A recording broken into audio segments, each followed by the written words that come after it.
Hey everybody, I'm gonna come back at you again today. It's Thursday, January 28th. Thank you very much for all of the kind congratulations on my subscribers. Thank you very much, people. Um, I also got a congratulations from one of the OGs of the BC who is back to making videos. One of the people who I encountered making videos first years ago that inspired me to start doing it myself was Stefan Schipper from the Netherlands, and he is making videos still. He stopped for a while, and he's back to making videos. Whenever I see that Stefan has a video up, I make sure to watch because he was one of my original inspirations. I believe his online name is Stefan78. So good to hear from you, Stefan. Also, another long timer. I'll miss some, so if I miss you, please don't be upset.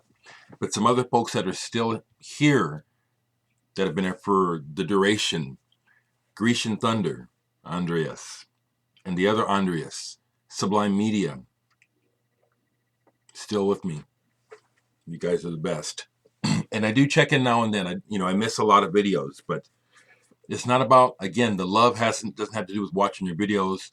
The love has to do with just being one in this community. Which brings me to want to comment on a comment yesterday. Someone commented that they basically appreciated how they can tell I want to do something good for the good people. Well, that caught my attention because if that's how it's coming across, that's incorrect. Everyone has good in them. Okay. See, this is something that probably some people can't see, and so they don't agree. Human beings have limitless potential. Even the most evil character has the potential for good. He's acted otherwise. Does that make sense? Because I understand that. And so I want good for all. I know that it's not possible. That's, the idea of perfection. Nothing can be perfect. But I understand the potential mainly because I can be honest and look at myself. I have the potential to do great things. I have the potential to be very wise, loving, and divine. I also have the potential to be very selfish and evil and destructive and hurtful. We make choices depending on many things, many factors, okay? But knowledge and awareness is important. Many people who are very hurtful have no awareness of it. They don't know any better. Then, on the other hand, there are those who are very aware of the destruction and the pain that they cause. I am glad that I have chosen not to feed that flame of my human potential, because I think most of us have a sadist in us or a masochist. You know, could very much enjoy others' pain. I try to step away from that. I've taken a good look at it. It's in us, okay? So I wanted to say that, you know, I want good things for all. It's not possible, but there's no such thing in my mind as good people, bad people. There's people who make good choices, people who make bad choices, and as a result, they leave a trail of wreckage, carnage, or they leave a trail of treasures, depending on what you do. Doesn't that make sense? So a person who would just come back to me and say, oh, no, some people are just evil, that just sounds a little short-sighted, okay? I don't think you could back that up with statistics and information. People are just evil. People have the potential to rise above, to learn, to change. Maybe they won't. But the potential is there. And I do think that is a fairly accurate statement to say. Whether or not a person is acting upon good intentions, the potential is always there. That's what I think. That's what it looks like to me. Okay. So, I'm glad that I'm speaking up because, again, it's pretty obvious that if I don't say something, since there's no advertising, people don't know. So my records are selling again. These go out today. These go out today.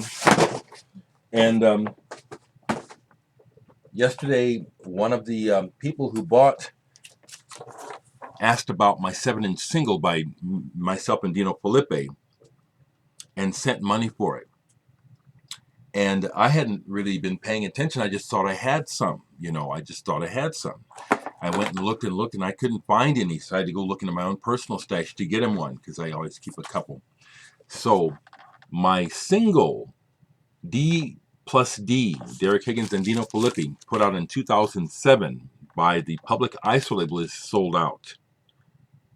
Any of you folks that have a copy of this, collector's item. They came out on pink vinyl, but not all the same color, not the same shade. So I kept this one because this is one of the darker marble ones. Some of you folks who have this, probably yours are much pinker than this one. That's why I kept this one. But a guy in Sweden bought the last one from me, and I'm sending that off today at the post office. Thank you, folks. So indeed, and Jake, thank you. I see you ordered Flyover. You're right to do it, folks. I won't have them forever. And the Murphy, I did count, son of a gun. I hadn't counted, but yeah, I've got 15 copies of Murphy left on vinyl. Come and get them. Now, something else that's coming up, I have to do some work first, but the very first band that I made a record with was in 1981, a new wave band called Norman and the Rockwells. And we pooled our money together, and we pressed up a 7-inch single, no, a 7-inch EP. And when I got mine, of course, I worked them and sold them. They were gone. But apparently the other band members have just been sitting on their copies, and Tom Ware is the drummer and now a very well-known engineer in Omaha. And he invited me to start up a new project. So I rehearsed with him the other night. And I said, Tom, let me get some of these singles. Let me sell them for you, okay? And sure enough, they've been sitting in his closet.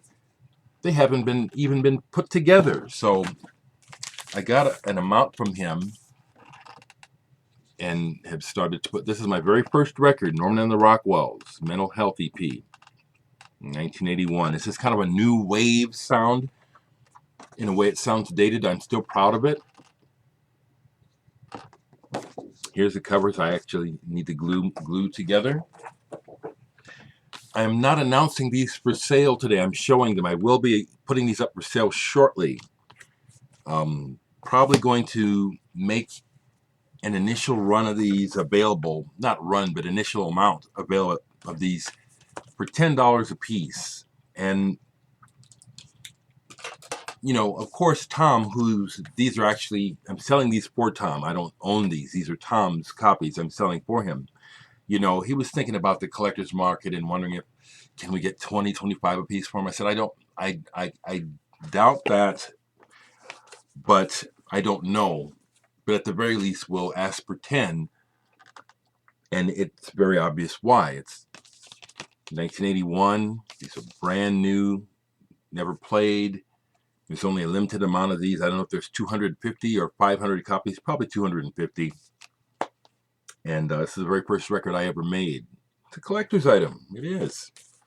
I will announce in a video once I've set up the sales, okay?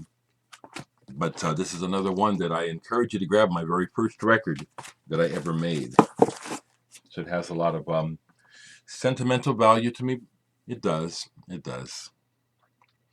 Yesterday, I was looking in the music news, and I read that Tame Impala, this was an album I liked last year. I would not have put this in my top albums of 2015 when asked, even though I bought it and I like it.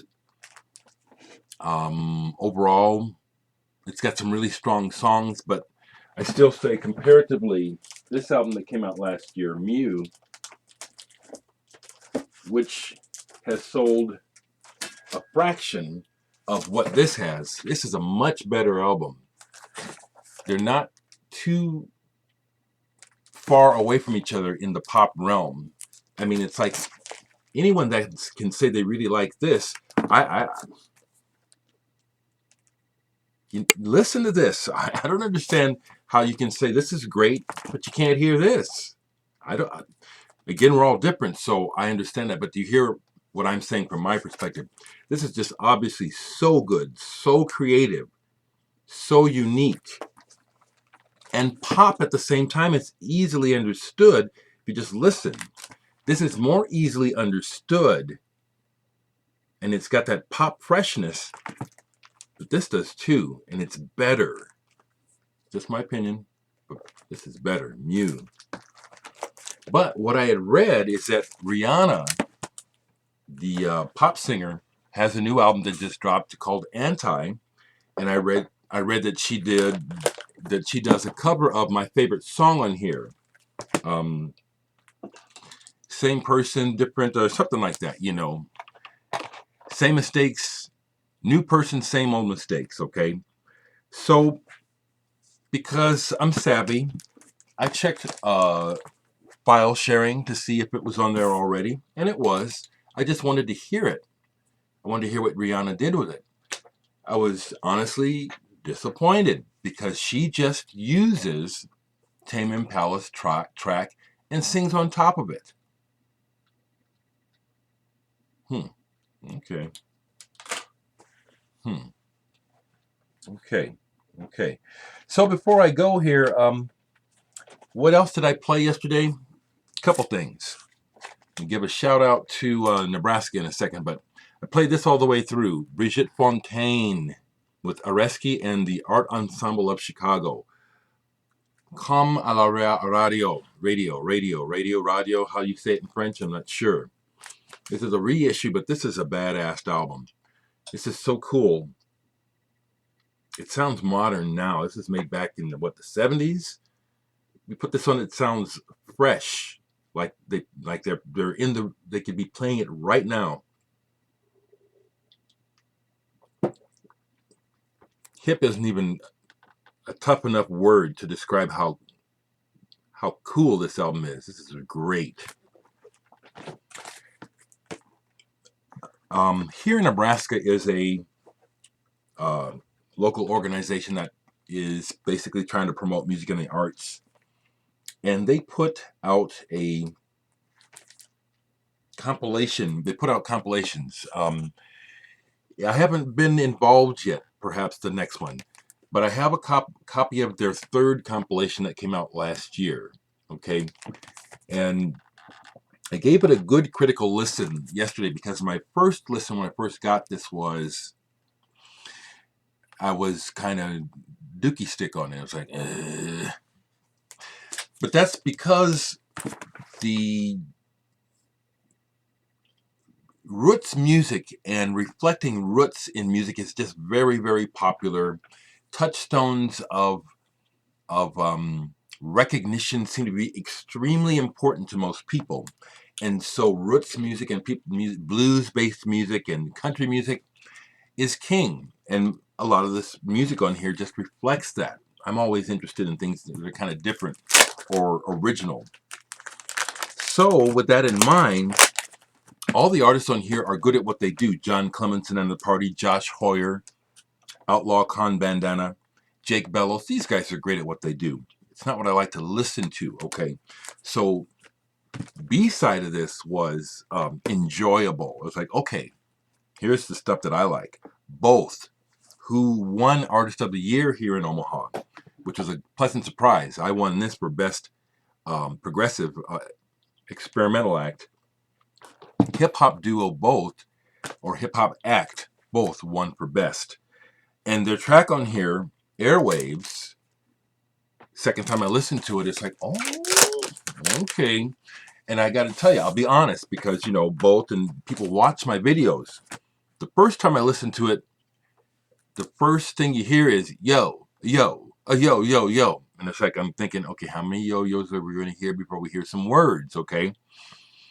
And that was just really me being, hyperly critical, because it's just kind of a standard way of kind of getting ready to flow. Once the both track gets going, Airwaves is badass. It is. I like it a lot. It's nice that it's on a nice purple marble vinyl. The other track on here that surprised me how much I enjoyed it was the Ladyfinger, Junk City. I just decided to just listen to the words in relation to the music, and it just came together, the story, it did. And the last track on the album is a live cut by Cursive. Cursive is a band that you either love or hate. Cursive really are pretty excellent at what they do, but I also understand how many people say it's just noise, they're terrible. But I hear it. I hear what's going on. Tim Casher is hell of a songwriter. He is.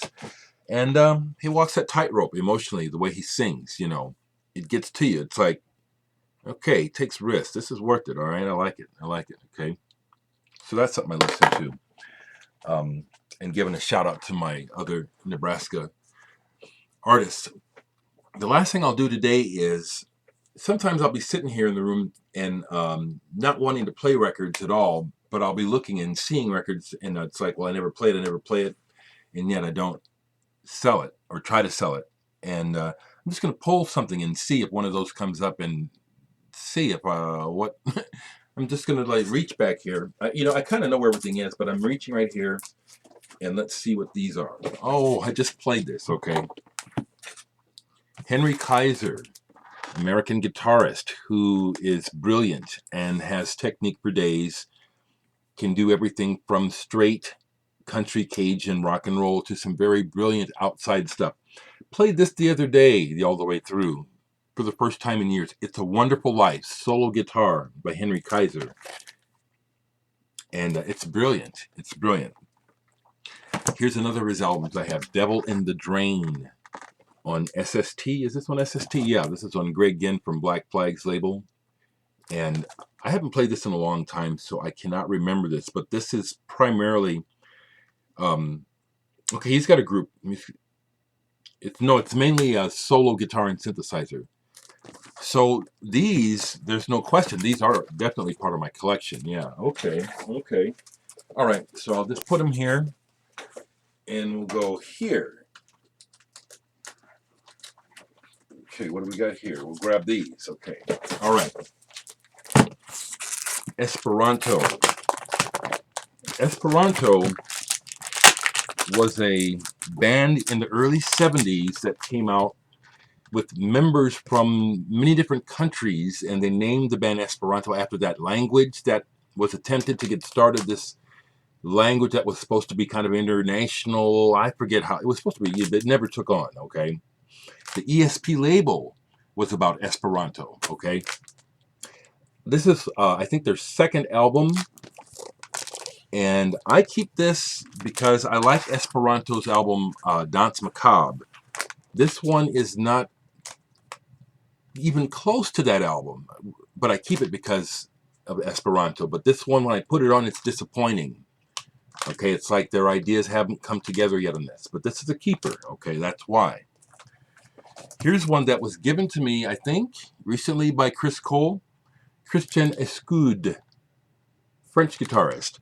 Gypsy's Morning. This is a good album, so there's no question, good jazz instrumental guitar led music, really good.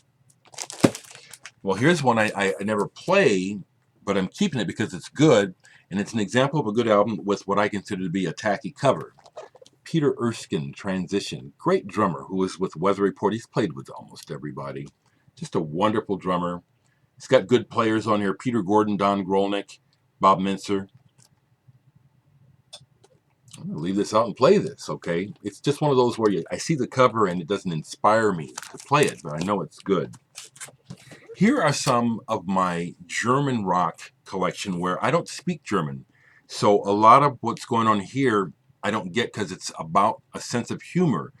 But I like the sound of the music and like the vignettes. It's like they set up these audio vignettes like a play. E-Rock, drummer. I forget the band he was with, but these are on the Brain label. Brain was a cool German label. It would be a label that if I could collect them all, just because I like the label, I would. But I have this one. I think this is number 2, and I have his first album, E-Rock. And as I said, these don't get played often, but these are permanent items in my collection. Okay. 20 minutes, boy, that goes fast. Okay, whatever I'm forgetting to say, I'll try to remember it in the next one. I'll leave the links to my blog site.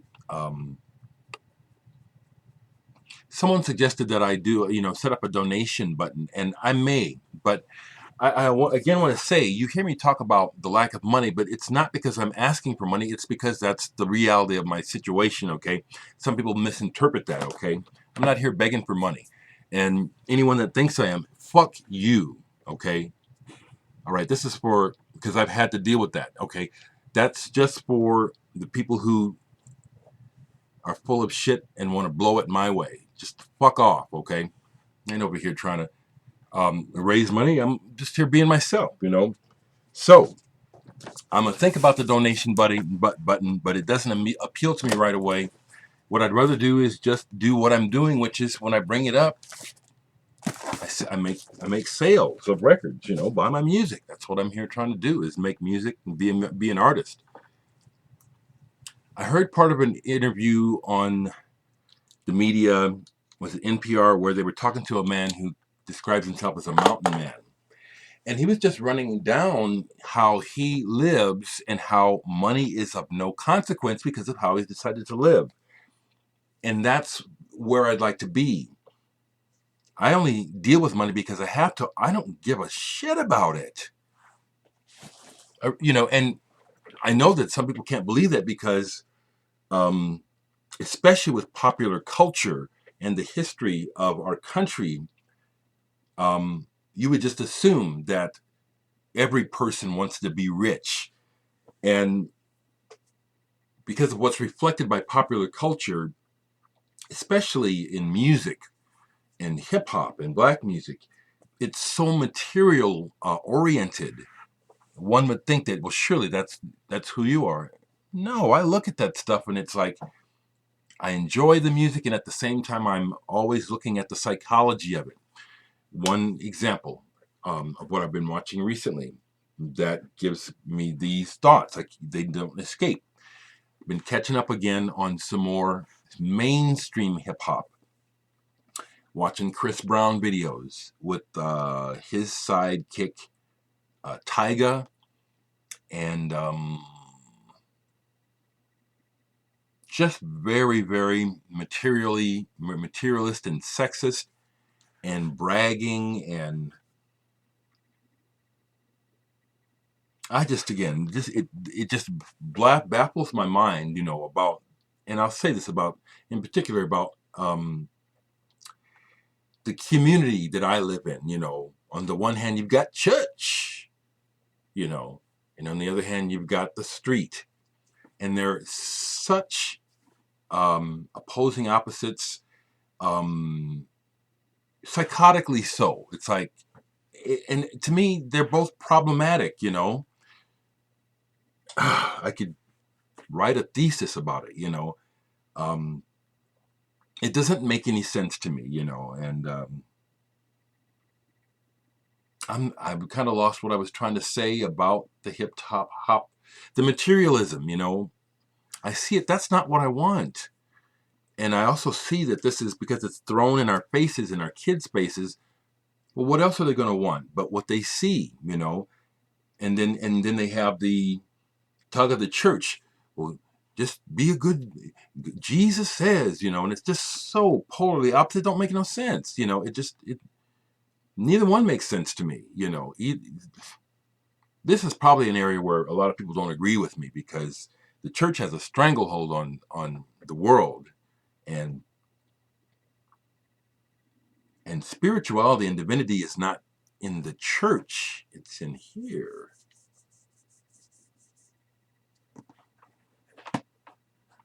That's all for today.